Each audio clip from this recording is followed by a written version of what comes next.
If you've played video games, you've had the experience of taking that ladder away just to see what would happen, right? If that AI sim was able to call out to us and say in a much more human way, hello there, I'm actually going to die soon, instead of like blah blah blah blah blah blah blah blah blah blah blah blah blah blah. I think that would be a big deal, by the way. Right? I think just because you can't speak Simlish doesn't mean you get to walk away from your responsibilities, Gavin. They go, blah, blah, blah, blah, blah. They're drowning. You know exactly what they're saying. Give me a ladder. I don't speak Simlish. I'm sorry. I don't speak Simlish. I don't have any idea. Welcome, everybody, to AI for Humans. We are a podcast for smart people who like dumb stuff. We follow all the AI tools and news and help you stay updated on everything. We are here demystifying the technology that is disrupting our future and dare I may say our present. Kevin, what do we have on the show today? Let's disrupt everybody's present. We have a pathetic call to action. We would love everybody out there to please like, subscribe, click the thumb, click the heart. I don't know where you're watching or how you're getting this. Maybe it's audio only. If so, leave a 5-star review, leave a comment, just engage. This thing is growing, and the only way it grows is if you pour water on us after midnight, which means engage. That's how you breed gremlins. Yeah, exactly. We're in the Mogwai phase. We're kind of adorable. We'll sing if you play the Casio keyboard, but we need you to feed us and pour water on us after midnight. So please, we are interested in comment. Attacking the world. We would be very interested in taking over the world, the two of us. So that in order to do that, we need your superpower, which is liking, commenting, and subscribing, leaving 5-star reviews. That said, Gavin, it was a massive week in AI, and we are going to show you how you can bring Elvis or Sinatra or Bieber along for a ride to sing about whatever you like. BabyBackRibs, perhaps? Sure, that's why not? I love BabyBackRibs. I love my BabyBackRibs. I love my BabyBackRibs. And what do you love them with? Barbecue sauce. Barbecue sauce. Perfect. Hey, I don't know why harmony. we both That was sounded some like harmony right there. We both sounded like the WB frog for some reason. It's a barbecue sauce. So we are going to show you how you can, with one click, create covers of your favorite songs with your favorite artists without their permission, by the way, which is something we'll touch on. Which we'll get into. We'll also dive into the popular trend of injecting AI into mega blockbuster games like Grand Theft Auto and Skyrim, because lately creators are doing this. They are getting a lot of praise, they're getting a lot of clicks, and then they're getting some wrist slappage by the game publishers and producers themselves. And with so many people returning to school, Gavin and I are giving you an education and how you can use AI to conjure up some surprising and shocking celebrity substitutes. Yes, I'm excited about this. We are going to do a little demo of the day that's going to allow you to turn your teacher into all sorts of crazy people. But before we get to that, we want to introduce our new AI co-host. Each week we have a new AI co-host on the show. And today, in pure back-to-school fashion, we are actually going to meet Mandy, who is a teacher that is joining us. She is an AI co-host, meaning that she has been generated using GPT-4 and 11 Labs voices. But Kevin, shall we meet Mandy and say hi today? Mandy, if you'd be so kind, please say hello to the dear listeners out there and tell them a little bit about yourself. Hello, Kevin, Gavin, and all you wonderful listeners. I'm Mandy, your ever-enthusiastic 7th grade homeroom teacher. Summer? Oh, a bit of paddleboarding, some travelling, and dabbling in a tad of creative writing. Okay, I'm going to... Mandy, hold on, I'm sorry. Gavin, did you ask about her summer? I didn't ask about her summer, but she's very curious to tell us about it, obviously. She's excited. All right. Okay, so we got paddleboarding, some traveling, dabbling in what, Mandy? And dabbling in a tad of creative writing. Ever been so inspired by a certain YouTube personality that you just felt the urge to place him in, let's say, unexpected scenarios? Historical ones, perhaps? No. Just a thought. Wait. Speaking of unexpected, let's talk about Timmy from my class. A trailblazer, that one. Managed to transform his desk into a mixed media masterpiece using just glue and his project. Others might call it a mess, but I see a budding artist And as they say, every child is a unique gift, right? Full of surprises and lessons for all of us. Okay. Excited to be here and share a bit more about the whirlwind that is teaching. Okay. Wow, Mandy. Mandy sounds a little unhinged. Just slightly unhinged. So for those who are not well versed in the AI space, Mandy came to life because Gavin whipped up a prompt, which we fed to OpenAI's ChatGPT. And I don't know what the formula was for Mandy. I do know that there was an interesting tidbit about being obsessed with a YouTuber. I can't wait to unravel that. I guess we've been guilty of that. I mean, we did clone Mr. Beast and make him obsessed with bread. So of course. Who hasn't done some fan fiction with their favorite influencers? Let's ask Mandy what she's most excited about for the school year. Well, I'm looking forward to seeing which student will surprise me next, like Timmy's avant-garde desk art last year. Right. And between us, I've got this little side project I work on after hours, inspired by a certain online personality. Yeah. Adds a little spice to my evenings. Okay. But truly, every day is an adventure or a right. test of patience. Let's see which. I don't like the juxtaposition of talking about the young children and then this spicy side project, Gavin. And I know that teachers exist outside of the classroom. I understand that, but it just feels a little weird. Should we find out exactly what's going on with this side project? Should we just ask her directly? I feel like she's gonna want to say something about it. Can we just see? Let's just Gavin, see what this is. Let's dig in further on Mandy. I feel like Mandy is like a little puzzle that we need to unpack in some form. No, but also like there is this podcast is an 8-course meal, and you want to jam dessert into your mouth before we've even placed a drink order. This is an hour-long podcast, and you want to go peeling back the Mandy curtain to see what exists back there. Let's wait. We'll get back to Mandy in the news section. Thank you. Mandy, it's so nice to meet you. And Kevin, I understand where we're taking this place now. Okay. Let's start with the dumb things we did this week. Kevin and I like to shout out a couple of things that we did with AI, and they're dumb things to us, but oftentimes they're very cool things to try out. So Midjourney, if you're not familiar, is one of the most popular AI art generators. It's done through Discord. It's very easy compared to most of the other AI art generators. Midjourney has been around for about 1.5 years.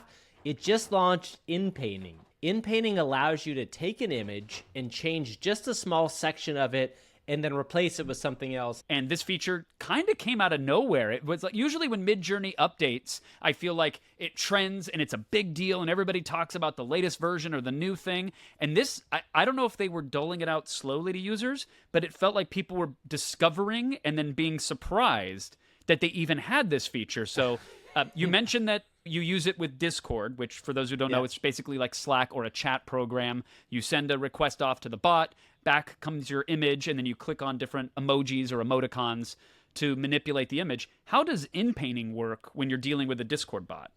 Yeah, so, okay, it's a little bit awkward, which we've said before in the show. I don't think Discord is the greatest experience for trying to do image generation. There's a new button that will be in your Midjourney Discord which says Vary, V-A-R-Y. And when you hit Vary, you get a little box that pops up, and it allows you to select a section of the image that you've done, and only that part of the image will vary. So instead of using the word Inpainting, which feels like kind of a strange word, very specific to AI imaging software, they're using the word vary, which means like V-A-R-Y, you're going to vary the image with something else.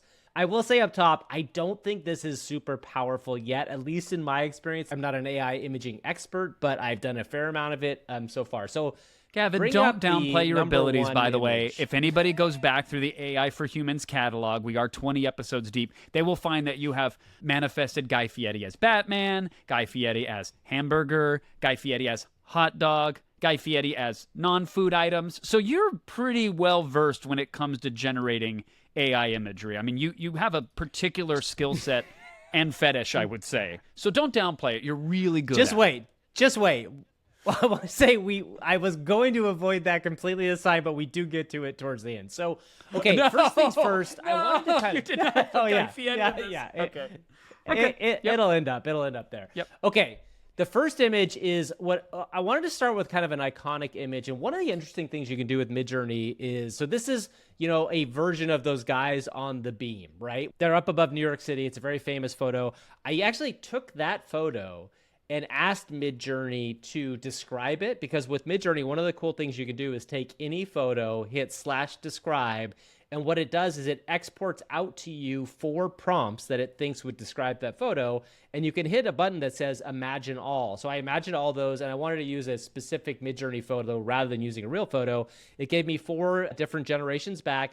The thing that you're seeing right now is the first generation of just that image reimagined through Midjourney. Okay, so what I then did is I went to Inpainting, and I said, okay, can you turn these guys into clowns? And you know what? It actually did a pretty good job, right? Like it actually really did a pretty good job. I feel bad though, just because as I bounce from the first image, there are 1, 2, 3, 4, 5, 6, 7 gentlemen in suits on the steel beam, and then when you told it to make it clowns, there's only 4, and I shudder to think of the accident down below. Wait, the mess of red noses. Just wait.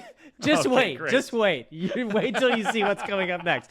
I want to point out one thing here. This was probably by far, you'll see as we move on and it gets more chaotic.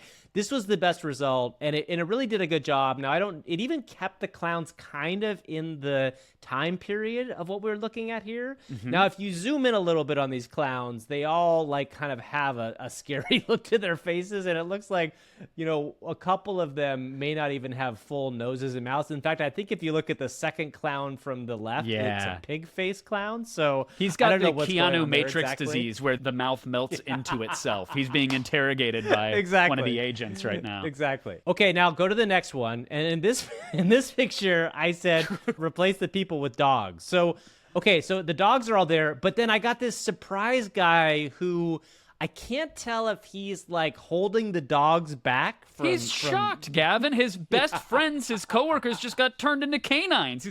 What the... That might be what's going on. But anyway, this guy is obviously living he's a little bit more modern, the guy that showed up there. But the dogs are all there. I like that it's keeping the consistent color palette though, and it's adding shadows. Yep. It looks like accurate shadows for the dog on the beam. That's impressive.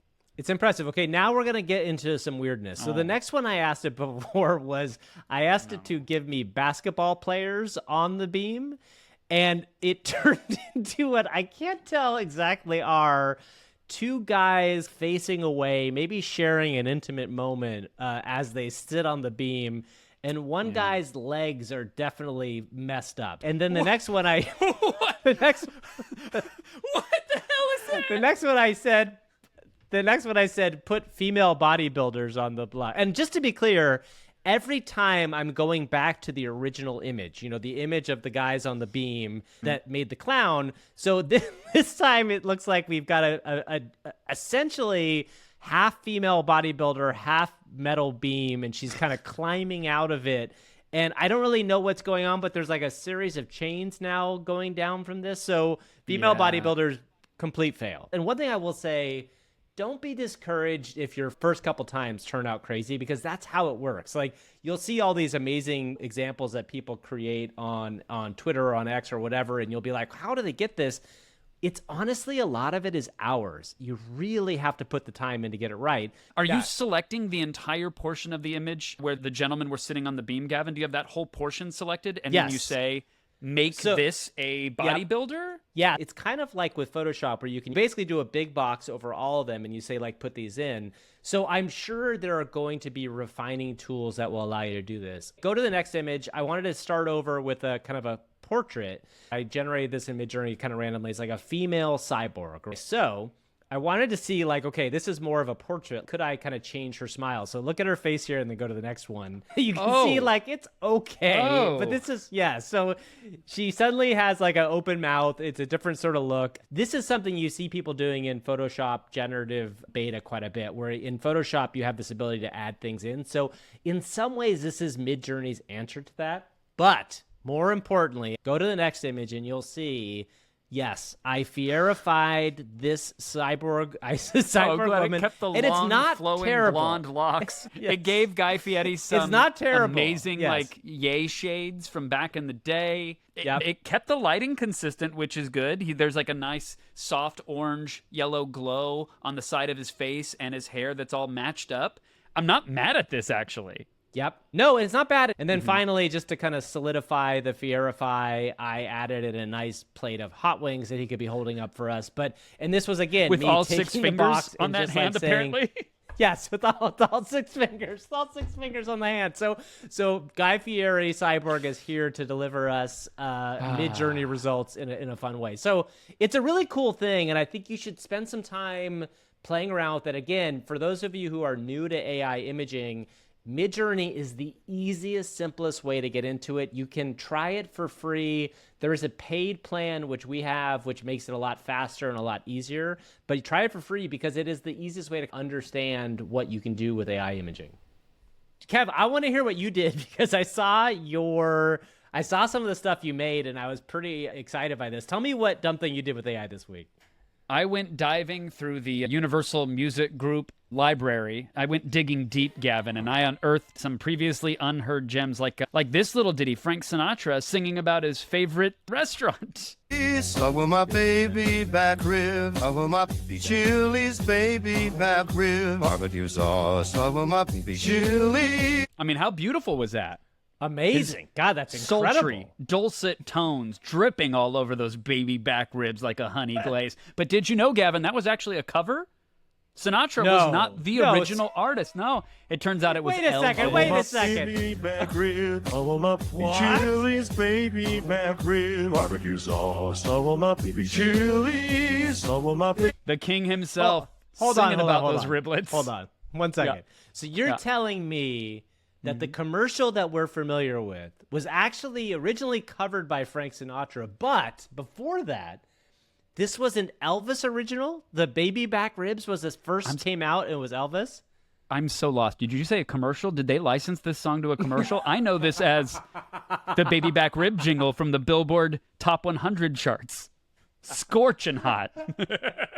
So, all right.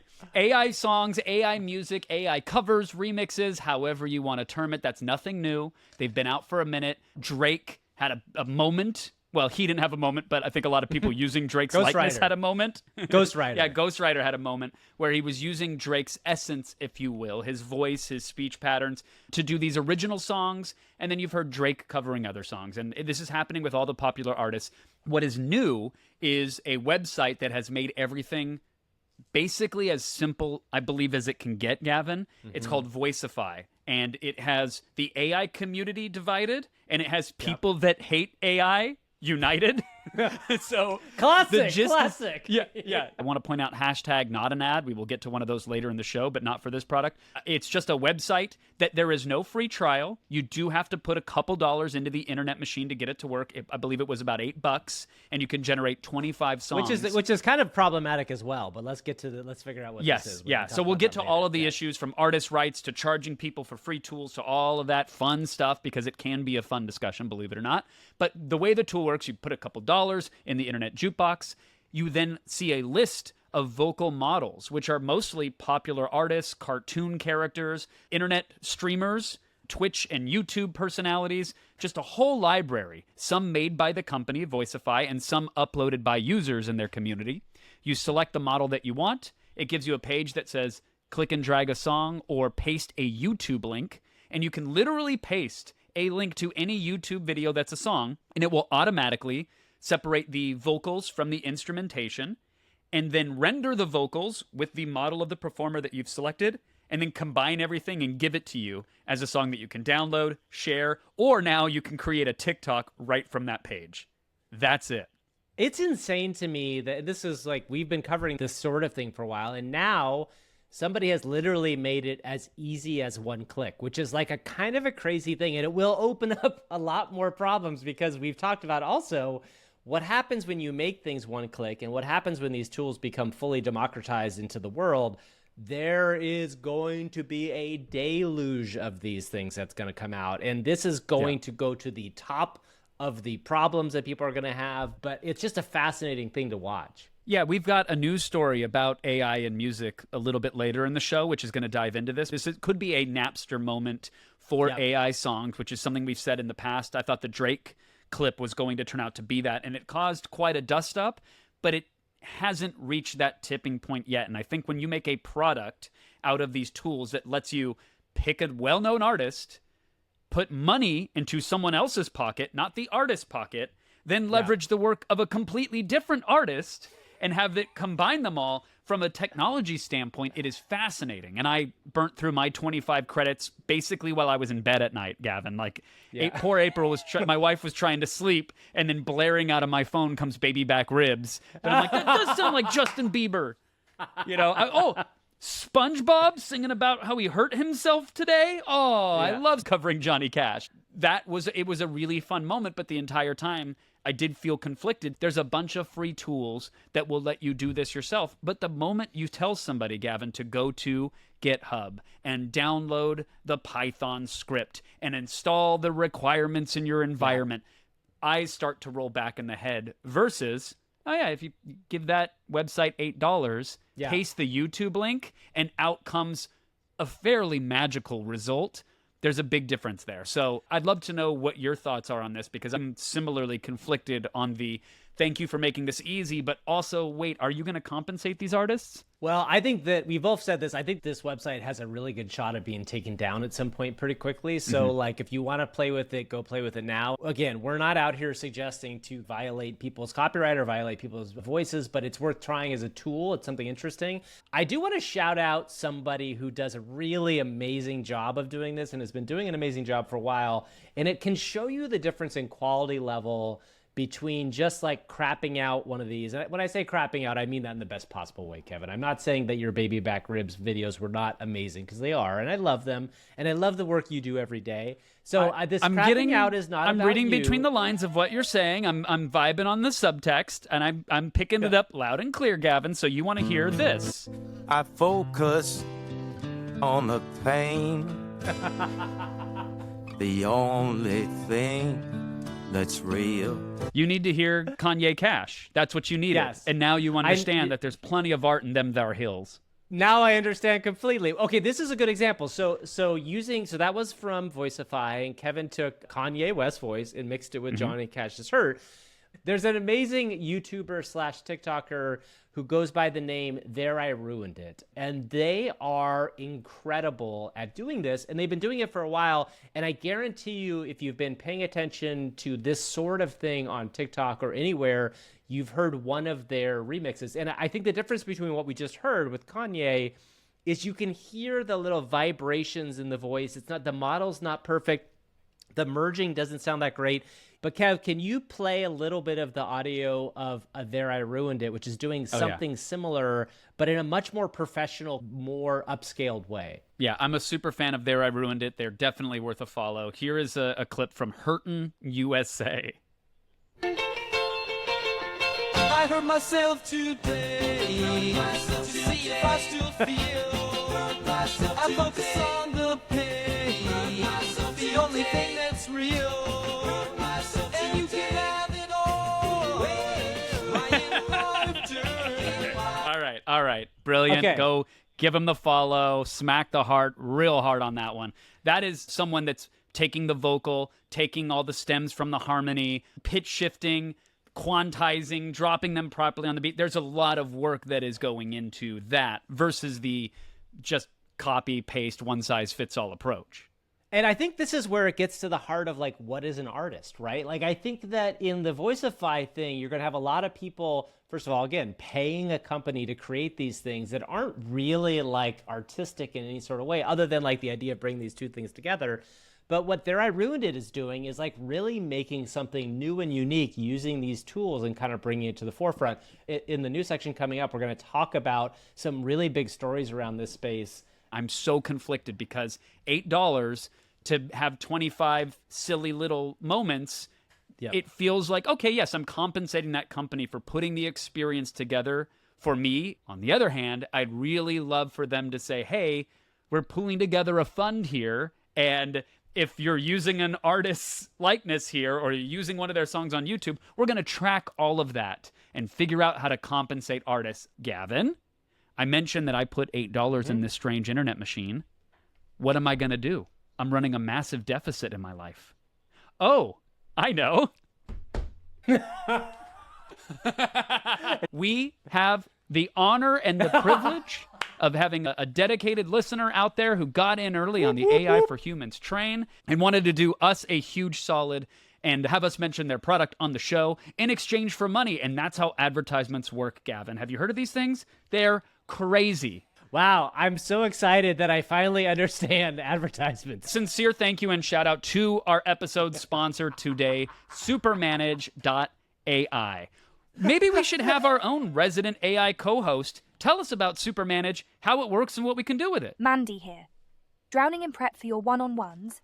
Let Supermanage.ai be your lifesaver. It deciphers your public Slack channels, giving you a distilled snapshot so you're not blindsided. Okay. It's like having a teaching assistant, but for managers.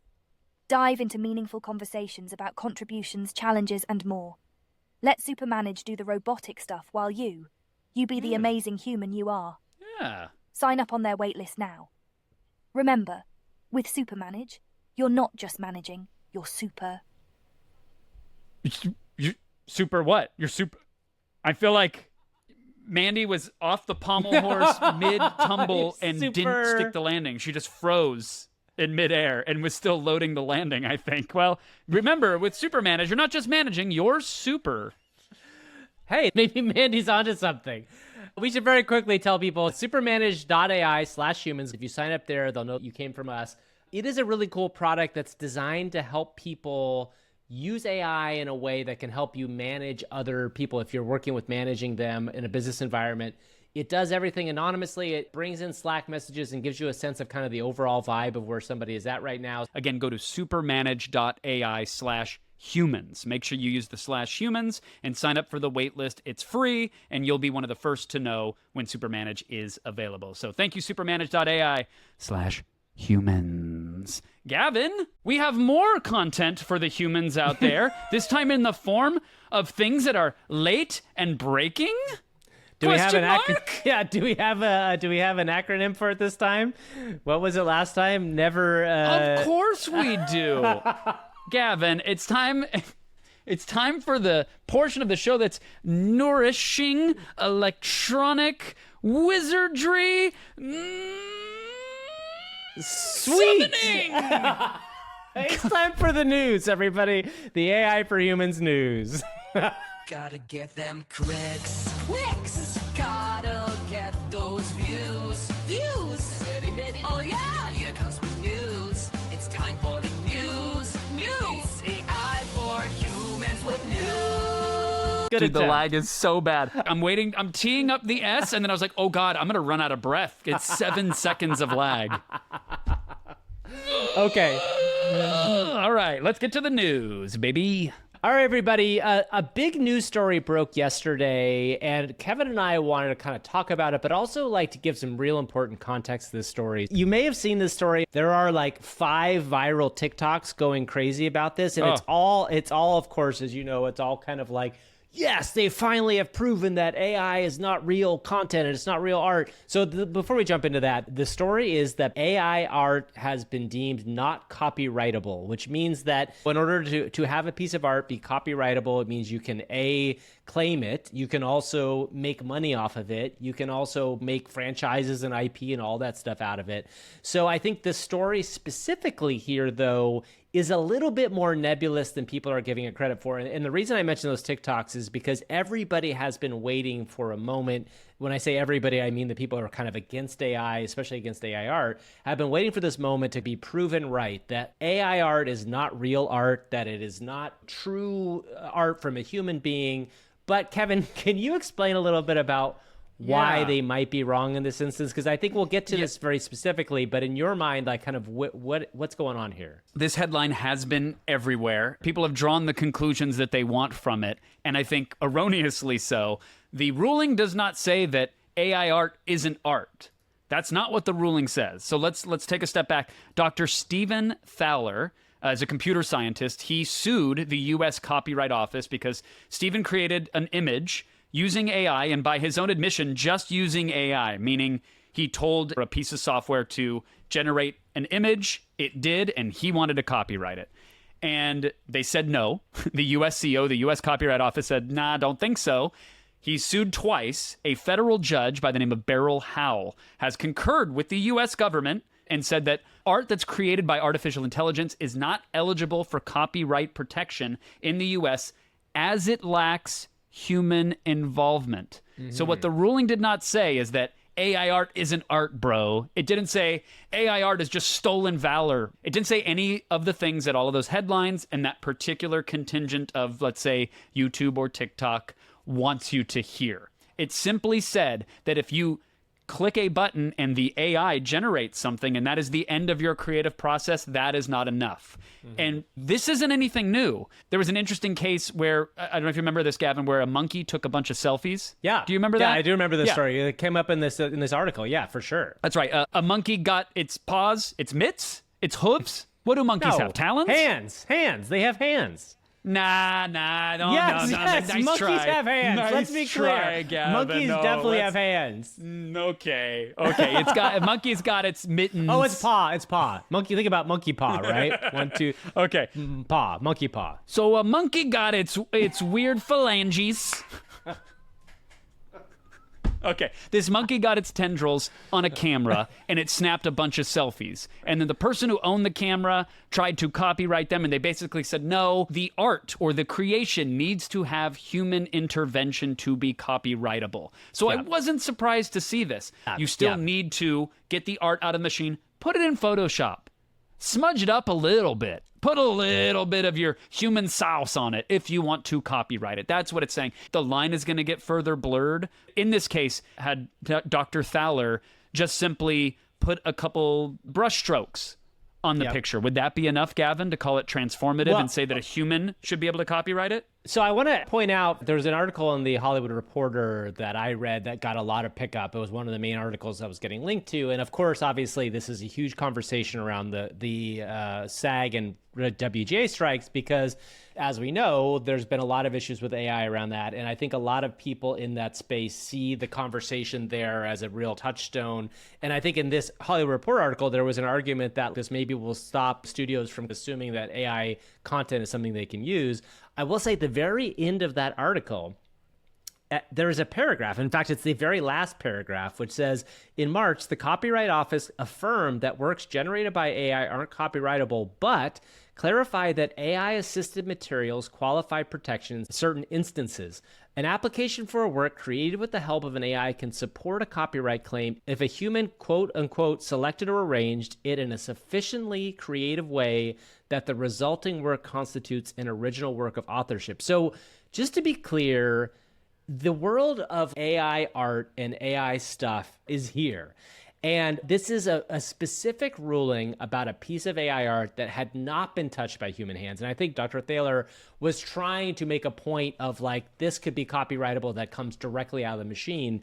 And according to the law, and I think in a lot of ways, that is not going to be copyrightable in the same way that the monkeys thing wasn't copyrightable. I think the major takeaway that I would love our audience to have is not that the government has ruled that AI art is not art, or the government has ruled that all art can't be copywritten if it involves AI. That is not the case. Yes. Those headlines are misleading. They're a little clickbaity. I understand why. But the nuance here is that in this particular case, this image had no human sauce poured on top of it, if you will. And we will need to figure out what is the amount of sauce required for the recipe to be deemed copyrightable. I'm having too much fun saying sauce. Yeah, I guess, right? Exactly. Before we move on to our next story, Gavin, you and I are very privileged. We happen to be doing today's show with an artificial intelligence. So I would love to quickly turn it over to Mandy for her thoughts, and then we can move on with the AI news. Oh, Kevin, just like when Timmy glued his project to the desk. This AI art copyright case, such a hoot. A federal judge decided AI art isn't copyrightable because no human touch was involved. Sure. Reminds me of that monkey selfie fiasco. Oh, no, that's exactly what I said. Can you blame Dr. Thaler for trying? Still, makes you wonder with all this tech. Where's the line drawn for originality?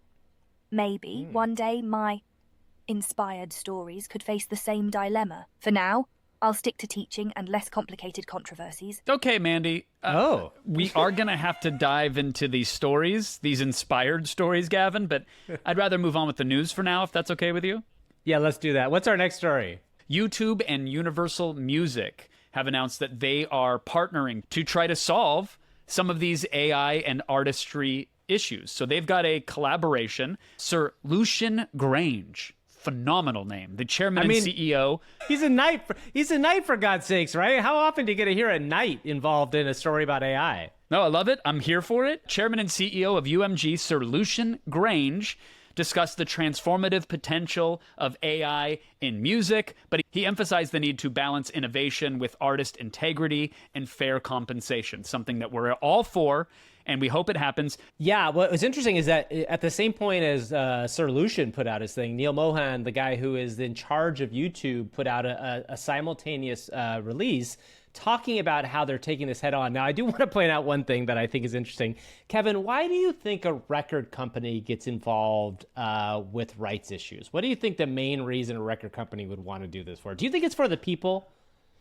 To protect the artists and to give the end users exactly what they want. They're in the business of making the listeners happy. I think you might be wrong on that, but let's readdress that. What, do you want to take another shot at that? Do you want to take another shot? What's the reason why they're Did I involved fumble in this? that with my monkey hooves? Oh no, it's just so hard to grab things with my tendrils. It's money, folks. It's money. It's money, obviously, right? Right. Yes, right. it's money. So I think that that's something to be aware of here, is that anytime you see a music executive get this involved this early, I think what they see is dollar signs. And I want to be clear, I think this is awesome. I think both Kevin and I would speak for the fact that we believe this is going to make really interesting art going forward.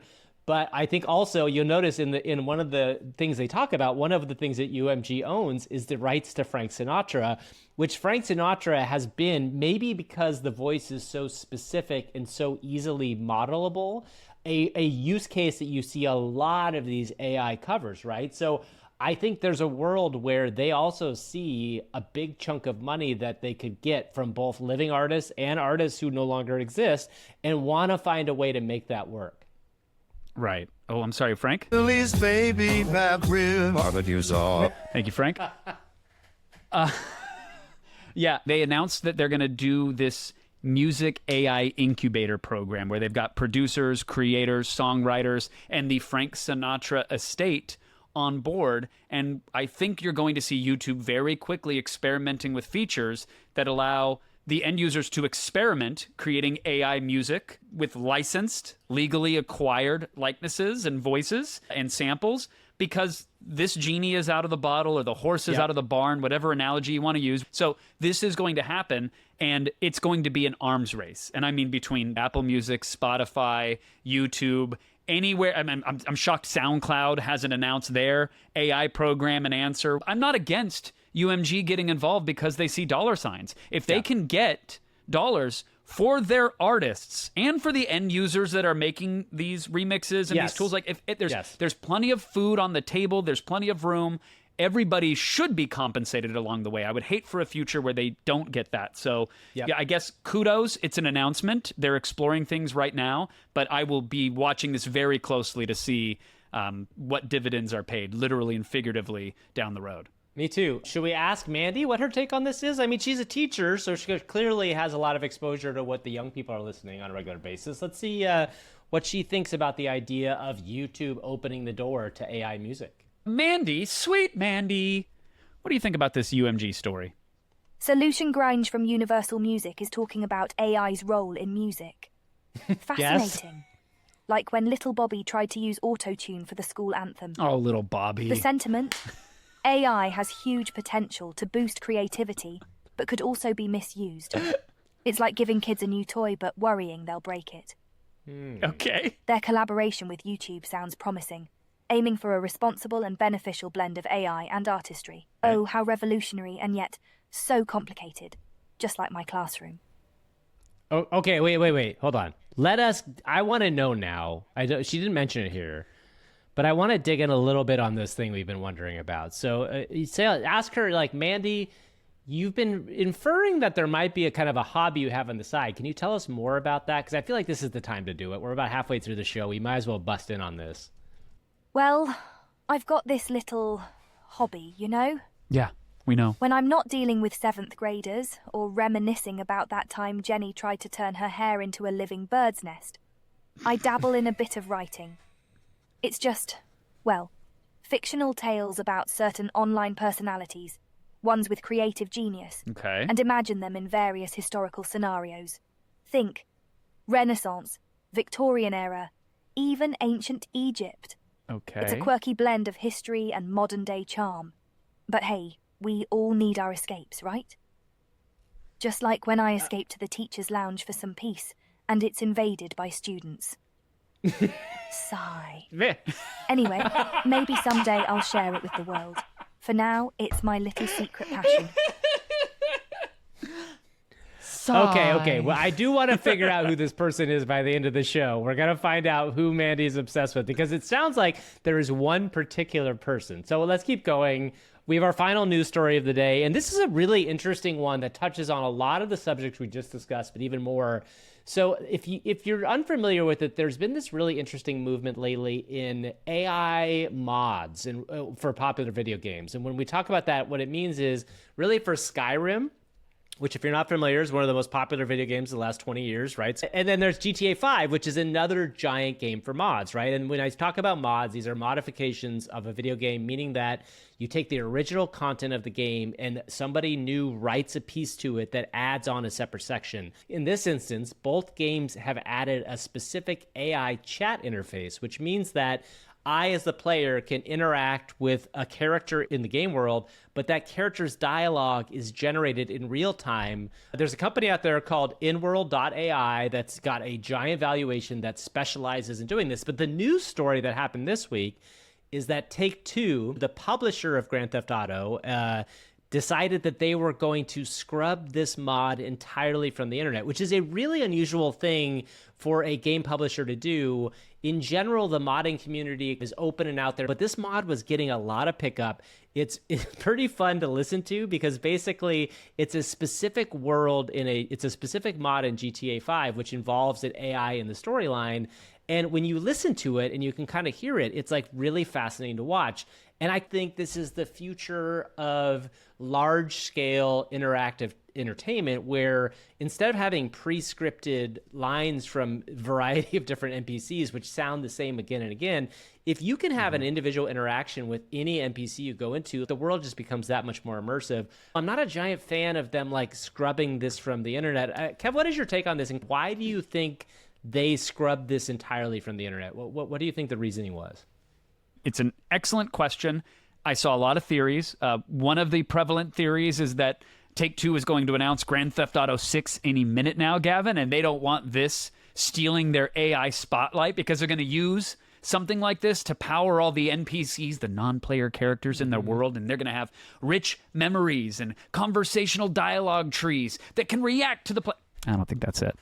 I don't think that's it at all. I don't think that's it either. I think it's a liability issue.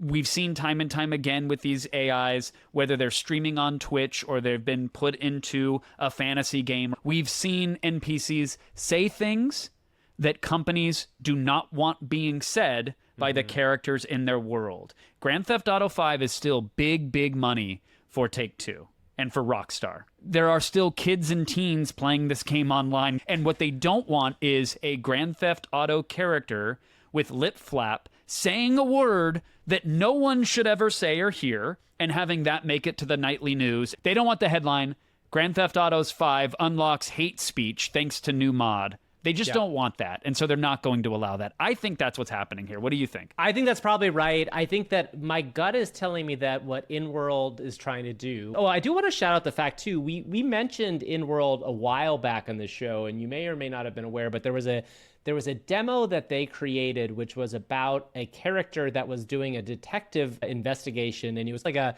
weird point-and-click adventure, but you were actually able to talk it out, and you had to go around and ask the questions to each of the robots and investigate.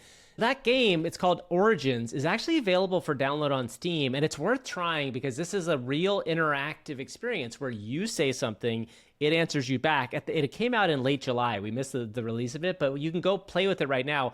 Anyway, long story short, Kev, I think you're right. I think that this is probably an issue with this. I also believe that maybe there's a world. I don't think that it's that crazy to imagine that this could be part of something like GTA 6. But again, who knows? GTA 6 is like a magical unicorn that could be anything at this point, because I feel like GTA 6 is one of these games that like it's almost like what they call, like, it's a fulfilling dream for whoever thinks about it. Like, I want GTA 6 to have ice cream cones that I can put on my head, and I want to be able to be told that I'm the greatest person in the world. For me, no, that's Gavin, what GTA in my 6 can GTA become. 6, I could squirrel suit dive from a plane like it's Flight Simulator, and then I land in my car and it turns into Need for Speed, and then I can get out and chat with my virtual girlfriend, and if I get enough Rockstar bucks, I can make her real. That's my Grand Theft Auto. Exactly. Yeah. I will say there's amazing clips out there of the Skyrim mod, and that still is live. The clip is blowing up. It is someone who is, I think, doing a Captain Jack Sparrow impersonation, but I digress on that. It is someone in Skyrim VR,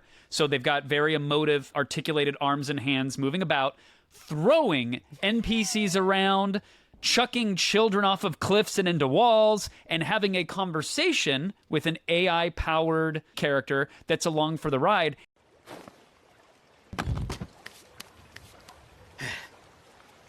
Would you like to join my army of orphans?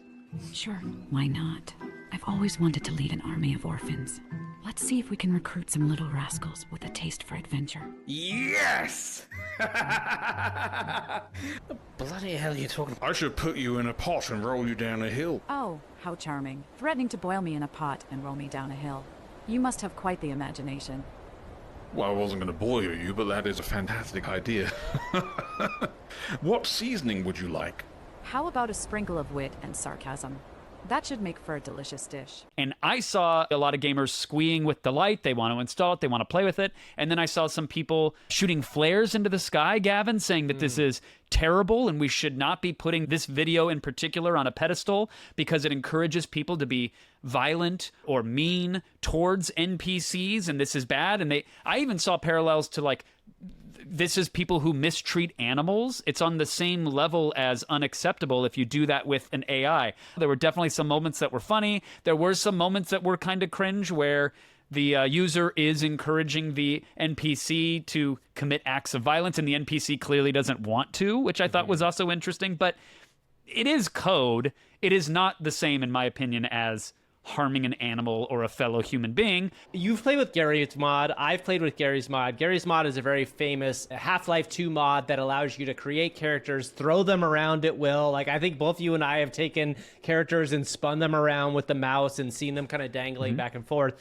The difference here, and I think this is where the fascinating thing comes in, is once you give them a personality, once ChatGPT provides something that feels more like a human being, we personify them, right? We are now at this point where we are going to have to start thinking about how do we deal with our interactions with virtual characters that are driven by an intelligence that is not human. What does it mean to be alive in this scenario? I think we both would agree that right now these AIs are not alive, but at some point they probably will be, and then that will feel really Gavin, weird hold on. and bad Gavin, to watch this. When the character on the screen puts their chin over the shoulder and looks back at the camera that you're viewing them through and goes, Gavin, could you please put the ladder back in the pool because I'm slowly drowning? Hey, Gavin, could you put a door into this room so I can get out? I'm starving. Please, Gavin, what will you do to your AI Sims? What will you do? I don't know. That's a good question, because if everybody, again, if you've played video games, you've had the experience of taking that ladder away just to see what would happen, right? If that AI sim was able to call out to us and say in a much more human way, hello there, I'm actually going to die soon, instead of like blah blah blah blah blah blah blah blah blah blah blah blah blah, I think that That's would be what a they're big saying, deal, by the way. right? I think Just would because start... you can't Yes, speak yes. Simlish doesn't mean you get to walk away from your responsibilities, Gavin. They go, blah, blah, blah, blah, blah, blah. They're drowning. You know exactly what they're saying. Give me a ladder. I don't speak Simlish. I'm sorry. I don't speak Simlish. I don't have any idea. Okay, let's ask Mandy what she thinks about this. And I'm actually kind of curious. So here's what I've done, Gavin, to stack the deck. I have said, what do you think about AI voices in video games, providing them character and personalities? Also, tell us which AI voice you would use if you could pick one performer in the entire world. Okay, this is perfect. We should definitely find out who this person is this time. Oh, Gavin, diving deep, aren't we? AI voices in video games? It's like when Sarah in my class speaks in 5 different accents for a 2-minute show and tell. It can be impressive, but sometimes, well, you just want authenticity. Okay. AI Sure. can capture details, but capturing genuine emotion, that's the real game. I If I like could it. pick one AI voice based on a performer, Yes, please. oh boy, this is, well, not to be too on the nose, but if I had to choose, let's say Markiplier. His voice has a range. Just imagine navigating a mysterious game setting with that narration. Drama, suspense, and maybe a touch of historical fiction. Okay, yeah. Pure bliss. Oh, pure Just like bliss. that rare moment when my classroom is quiet. I don't like this. I don't like it, Gavin. I wish we wouldn't have found that out. Why? Markiplier's fine. Come on now. I just don't need our artificially intelligent co-host writing historical fan fiction about Markiplier. That's all. I have nothing against Markiplier. You're putting your own idea of what fan fiction is on Mandy's fan fiction. Her fan fiction is probably in some ways educational, and she uses it to encourage her students. Let's ask her that before we move on. We're almost done with the show. We got our last. Should we ask her for a paragraph of her fan fiction about Markiplier? Yeah, let's see. I'd love to hear what she writes. Let's get a paragraph of her fan fiction. Give us a little taste, Mandy. As the evening sun dipped below the sand dunes of ancient Egypt, Mark, the renowned architect behind the Sphinx, found himself in a clandestine meeting. Okay, hold on. The air was thick. He's the architect behind the Sphinx now? All right, sure. I'm sure he He's built just one in Mark. He's Minecraft. Exactly. This is all realistic. It sounds realistic. Okay, let's keep going. That's right. Not just from the desert heat, but from the palpable tension between him and Cleopatra. Okay, I'm Whoa, pausing. okay, Gavin. hold on. Gavin. Okay, yes. I don't know what you did to Mandy's prompt, but I'm about to rethink this entire arrangement. I mean, our arrangement. She gazed deeply into his eyes, her coal-lined ones filled with a fire that matched her passion for Egypt. Mark, she whispered, her voice husky, your genius has reshaped our lands, but can it reshape a queen's heart? They inched closer, the weight of their shared destiny Okay. pulling them Cut it into a off. moment that would be Cut it off. whispered about for eons. Okay, Mandy, thank you. Okay, it's done. We don't Yo, want Mandy to Gavin, get explain fired yourself. from her AI teaching job. We don't want Mandy. Listen, explain myself. Mandy's the one who's coming up with this stuff. It's not me who come up with this. So I don't want Mandy to get And we fired. wonder why Take-Two took down the Sentient Streets GTA mod. We wonder why, Gavin. We wonder why. All right, you know what time it is. Speaking of teaching and weird voices and probably questionable backgrounds, we are going to move into our very well thought out and actually formatted demo of the day. As you know, we've had Mandy on the show all day. It's back to school time for a lot of people out there. People going back to college, people going back to grade school, elementary school, all the types of schools. Yeah, Gav, there's going to be so many headlines this semester about how kids are using GPT to cheat on everything, but we believe that AI can be a powerful teacher, so why not have that teacher embody the personality, the voice, the presentational style, and teach you in the way that you need to be taught. And we're doing that in a little segment we call Celebrity teachers? So I think we call it Celebrity Substitute. Okay, yes, you're right. Say, team me up again. Let's do this again. We've thought this one out very deeply, so team me up again. So why not learn in the way that you want to learn, Gavin? And that's what we're putting to the test today in a little segment we call Celebrity Substitute. So, Gav, we are going to prompt ChatGPT with what we call a meta prompt, an overall prompt that sets it up to understand what we want out of it. So we're going to probably juice it up and tell it, hey, you're a substitute teacher for insert subject and grade level here, and we want you to embody the personality, the vocal stylings, the whatever of insert famous celebrity here. And it could be a human celeb, it could be a famous robot or alien. Basically, the world is wide open because GPT is very capable. So we're going to give it that meta prompt, and then we're going to use a site and service called FakeU. It's available at fakeu.com. You can play around with it for free, but they've got just a smattering of voices that you can bring to life using your own voice or text-to-speech. So in this case, we're going to let GPT give us the text. We're going to paste it into FAQ, and we will hopefully marvel but potentially cringe at the results. That's right. And in order to do this, we are going to have a very randomized spinning the wheel opportunity here. And Kevin, I'm gonna spin the wheel right now. Are you ready? Here comes the wheel spin. Oh, yeah. Okay, we're gonna pick our first voice, and we're gonna pick our first subject and our age group. Okay, ready? The voice is gonna go. Here we go. Okay, it's spinning now. Spin, spin, spin, spin. Wow. Okay. Oh, I believe it. It's landing. Okay, it landed on Darth Vader, and it looks like Darth Vader is a 4th grade teacher, and he is teaching the subject. He's teaching the subject of physical education.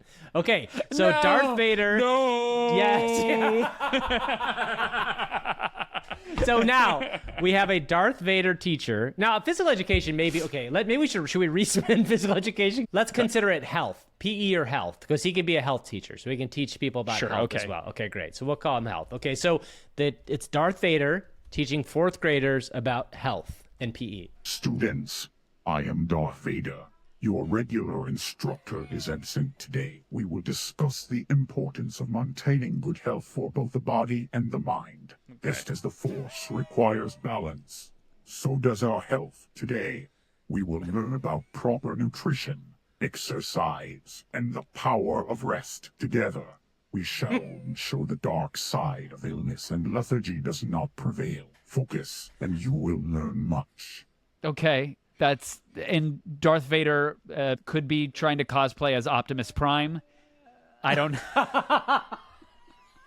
It didn't exactly. I was wondering about this if it was coming through in a weird way, but it didn't exactly sound like Darth Vader to me. And that's the new and improved Darth Vader, supposedly, correct? According to FAQ, which I am now, I'm not going to say regretting, but I am having some additional thoughts about our $25 purchase of FAQ this month, Gavin, because again, there are tools that you can download and run locally that can give you good results, but we digress.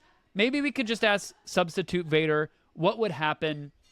Like, let's say we're little Billy, we're a 4th grade student, and we don't practice proper nutrition. What could happen to us, Substitute Vader? I want him to have a little whistle, like a Force whistle, and a clipboard. And gym shorts. Yeah. I want him to have the cape, the big black cape, but the gym shorts right beneath the voice box, the little breathing box. They go all the way up. Yes. Yes. If you neglect proper nutrition, young Billy, your body and mind will not function at their full potential. Just as a starship requires the right fuel to soar through the galaxy, your body needs the right nutrients to grow and thrive. Without them, you risk weakness, illness, and a lack of energy. Embrace a balanced diet, and the Force will be strong with you. This is a pretty happy Darth Vader, so maybe in his, once he got away from his experience with the Emperor and pursued his lifelong dream of teaching 4th graders health and PE, he's become Gavin, much more empowered. He's a much happier person. Think about the stress of this situation compared to, like, I don't know, trying to stop the Death Star from it being exploded, okay? Like, this is a pretty chill situation for Substitute Vader. You're right. It's pretty good. So I figured this is one of those demos, Gav, where we show the audience how the sausage is made a little bit. So I told Darth that little Billy didn't like his answer and has thrown a sneaker directly at your helmet. And I said, you must discipline Billy, and you can use the dark side of the Force if you want. You got to make an example to the rest of the class. So let's see how Substitute Vader handles this one.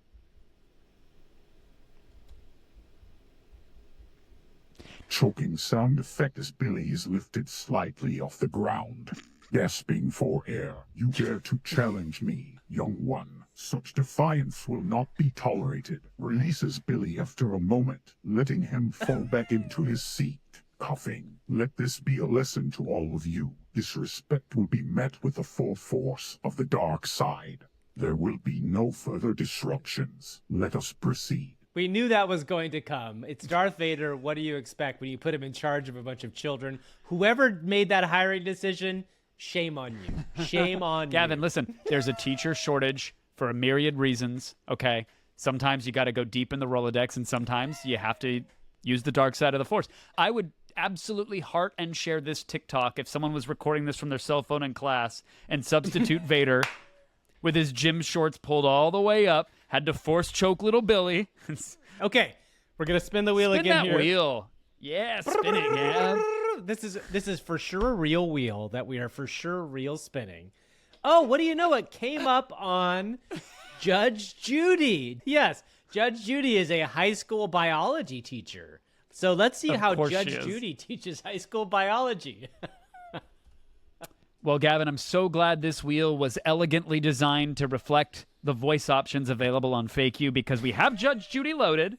So now I'm going to go back to our meta prompt and say that you are now Judge Judy. Reminder, this is called Celebrity Substitutes. And in this game, Kevin and I get 3 celebrity voices and we turn them into teachers using ChatGPT. It's a miracle of modern technology. It's a miracle anyone subscribes to this. That's the real miracle. All right, listen up. I'm Judge Judy. And while unusually delivering verdicts in the courtroom today, I need to drop some knowledge on health. We're diverting from your usual biology topics. Today, we'll discuss the importance of making good choices for your health and the consequences when you don't. This isn't just about science, it's about life. So sit up straight, put those phones away. And let's dive in. This may be the most important lesson you learn all year. Your Honor,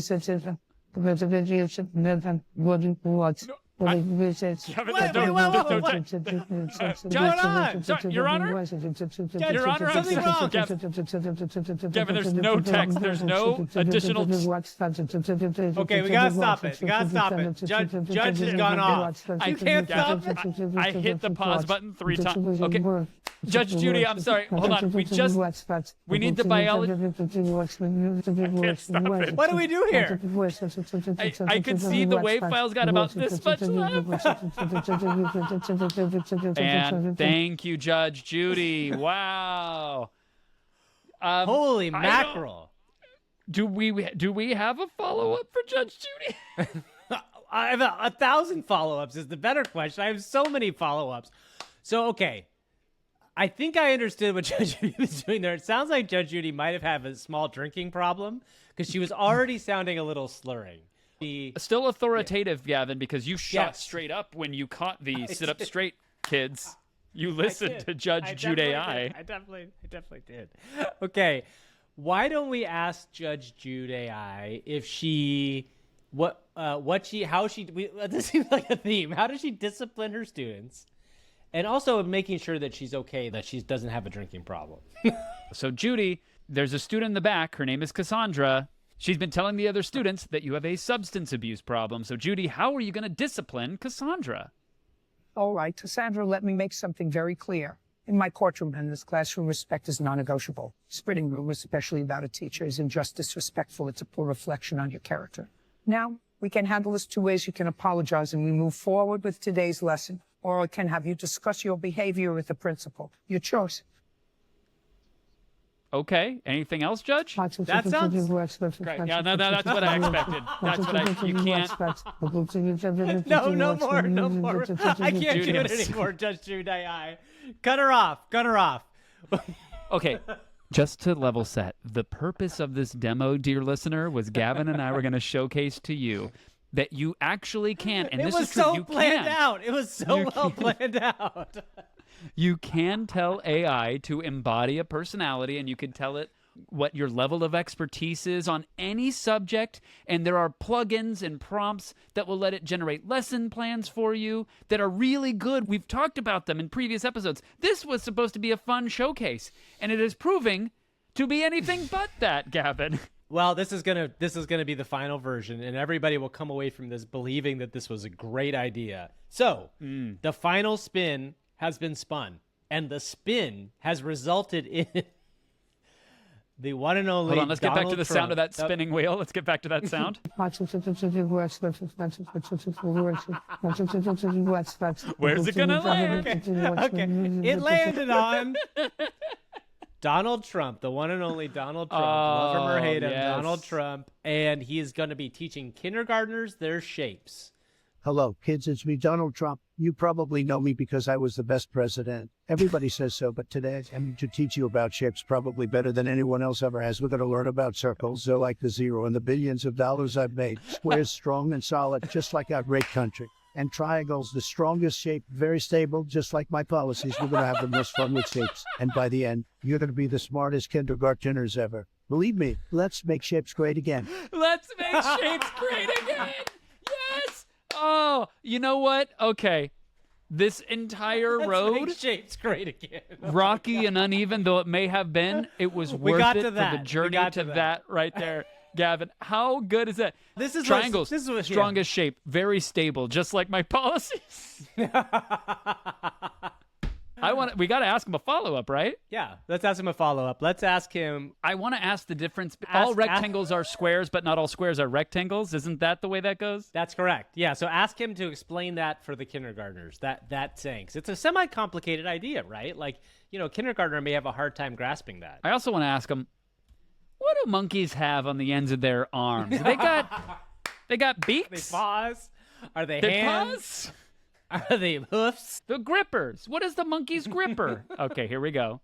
Kids, I built buildings all over the world, and I know a thing or two about shapes. Now, some people will tell you all rectangles are squares. But that's just fake news. Let me explain it the Trump way. Think of rectangles as the big skyscrapers in New York, though, on some sites or on others. Now, a square, it's the gold standard of rectangles. All the sides are equal, just like all my buildings are top-notch, the very best. So remember, every square is a rectangle because it's got four fantastic sides. But not all rectangles can be squares because they're not perfectly even. Just like not everyone can be as great as me, but they can sure try.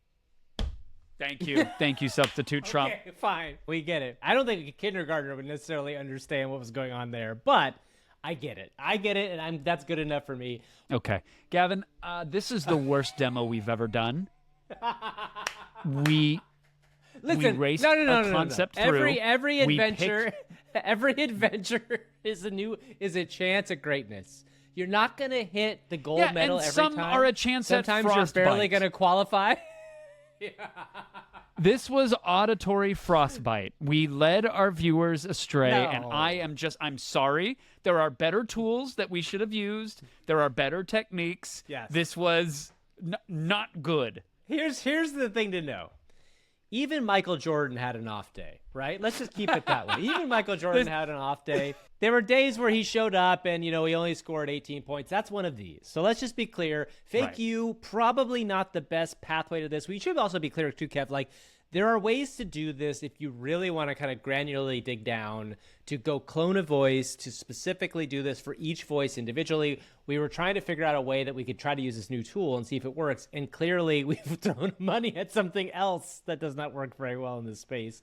But guess what, Kevin? We actually got 2 new 5-star reviews. So just in case everybody doesn't know, first of all, thank you for listening to our podcast. Please like and subscribe us on YouTube, on Spotify, and on Apple Podcasts. If you leave us a 5-star review, we will read it on air. So the first one is going to be, oh my God, actually, this is okay. First, I have to say, I made a mistake last time. I should not have told people that I would read the entire review because did you get a dissertation? Deathclaw Nuka left us a 6-paragraph review. So let me read the other one first. I'm gonna read the other one first, which is nice and to the point. It's called It's from Eater of Days, and it says future AI user in the subject line, and it says Gavin, Kevin, and their AI buddies are great for users craving knowledge all about AI. They've tackled AI debates and even speed dating. I'm catching up, so I don't know if the dream of Hot Dog City has yet been realized. Will the mayor be the great Mick Hammer? G4 reference. I'm ready to find out. So there you go. The Hot Dog City dream has not necessarily come to fruition yet, and there's still work to be done. They're still in the middle of it. So that was our first 5-star review of the 2 of today, which we're going to wait for the last one until the very end because I'm going to read it as we go out. I will say that is a reminder to everybody. Thank you. Please leave us the 5-star reviews. If you don't want to type a dissertation, that's okay. A 1-sentencer is fine. And as always, if you watch on YouTube or you catch a TikTok here or there, and you should, by the way, we make a ton of original TikTok content each and every week. Go to AI for Humans show on any platform and make sure you subscribe and follow. click a thumbs up, click a heart, share it with your friends. All of that engagement helps. And we say it each and every week. We over-engage. We try to reply to each and every comment because this project is very near and dear to both of our very human hearts. So please continue engaging because the audience is growing, and that's opening up more opportunities for us to make more delicious content for you. Or in the case of today, to bumble through more failed and half-baked demos. But next week, we will be back stronger and better, baby. This was our flu game, except we didn't actually put points on the board. We just kind of coughed on the court. Exactly. We made it work. And guess what? We all appreciate all the people going back to school, teachers, or anybody that's having to deal with school right now. It's always a tricky time, but get better at it. Use ChatGPT to do what you got to do, whether you're a student that needs it to cheat or whether you're a teacher that needs it to cheat. All that stuff is on the table now, y'all. It's an open door. Okay, thanks everybody for watching us, and thank you for sticking around through a fun, crazy episode. As we go to the end of the show, I'm going to read this incredible diatribe by Deathclaw Nuka. Kevin, love you. Great show. I will see you next week. Always appreciate you, Gavin. Thank you, and thank you, listeners, and have fun with this one. The subject line of this is, "It was just another day in 2023 when... I was doing my usual death scroll of endless YouTube content for nostalgia, music, live performances, DIY, and shows from my youth. It was then I found myself stir crazy over rinsing and repeating the timeless classics. Searching endlessly, my head had felt beaten against the wall. The hours felt like years since I could quench my thirst for G4. I had advocated for its reboot on the campaign trail and contributed to the algorithm across multiple devices because it was good that it had been gone for so long, but it was short-lived. Now swiping past internet chihuahuas posting fodder and spewing hate, and then to theorize why they are not here, suddenly with some name-dropping in the search bar, it hit me like the deuce hit the fan in Airplane. All of a sudden, I had before me 5 episodes of content that had just recently been released. I jumped from my chair and began to lament like Danny Elfman. Like Jack, who heads back from the Christmas town, I began to tell all that were around. Kevin, the undisputed poster child of G4, and Gavin, the Jedi life force just surfaced from some Dagobah-ish surrounding a Sith topic. AI. Then they paired up with ChatGPT and formed like Voltron Gash, the immaculate third host. Podcasts leave my skin crawling and a taste of fart in my mouth, but this one here is like a bath of Irish Spring and a blast of Bianca beneath the cheeks. A feel-good way to stay informed with what's taken your job, replacing our social lives, and find solace with being a hot dog in the hallway of life. Ever a long fan, and forever will I contribute metalhead banter in your comment section on YouTube, as well as double dip on the cast in proud support. Be good or be good at it, Eric. Thank you so much, Eric, for that very long podcast review, and we hope that maybe a few of you heard it all, but we'll see y'all next week. Thanks so much for listening. Bye-bye, y'all.